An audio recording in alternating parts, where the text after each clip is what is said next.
Il est 7h moins le quart. Très bon réveil avec Europe 1 Matin. L'heure de la revue de presse internationale. Tout d'abord au Liban avec Inès Gilles. Bonjour Inès. Bonjour. De quoi parlent les journaux libanais ? Eh bien, on parle des divisions sur le désarmement du Hezbollah. Le cabinet ministériel libanais a approuvé la proposition américaine de désarmer le mouvement chiite d'ici la fin de l'année. C'est Naharnet qui en parle. Les membres chiites du gouvernement libanais ont quitté une réunion gouvernementale pour protester contre cette décision. Les tensions s'intensifient au Liban alors que la pression internationale s'accentue pour que le Hezbollah renonce à son arsenal. Selon l'Orient le Jour, certains y voient un pas vers la souveraineté, tandis que d'autres dénoncent un alignement sur les intérêts israéliens. Les partisans du Hezbollah ont averti que désarmer le groupe sans une armée nationale forte serait suicidaire, rapporte The New Arab. L'opposition des ministres chiites pourrait créer une crise politique et bloquer les décisions gouvernementales dans les mois à venir. Nous partons maintenant en Égypte. Retrouvez Noah Abdelbasset. De quoi parlent les journaux égyptiens, Noah ?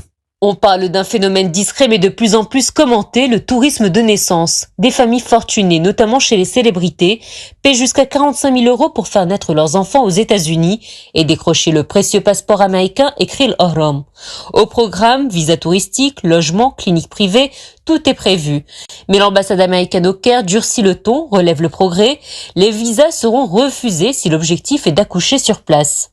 Un message clair face à ce qu'elle considère comme un contournement de la loi migratoire. Ed Ostoul s'interroge sur les dangers derrière ce rêve américain. Les risques sont bien réels. Endettement, visa annulé, avenir incertain. Car si le bébé devient américain, les parents, eux, restent étrangers. Dernière étape ce matin en Irlande avec Clémence Penard. Qu'est-ce qui fait la une des journaux ce matin, Clémence ? Le retour triomphal d'Oasis. 200 000 fans vont déferler sur Dublin ce week-end, annonce The Irish Times. Un raz-de-marée humain pour les frères Gallagher, dont le père est irlandais, immigré à Manchester. Annoncé le 27 août dernier, leur tournée a fait sold out en quelques heures au Royaume-Uni et en Irlande. À Dublin, les nostalgiques s'agglutinent par centaines dans une boutique éphémère ouverte il y a quelques semaines, dédiée au groupe, où vinyle, collector et t-shirts vintage s'arrachent comme des petits pains, précise The Independent. Et les hôtels complets depuis des mois, avec des chambres standards grimpant à plus de 400 € la nuit, selon la RT, soit plus du double du tarif habituel. Merci à tous nos correspondants.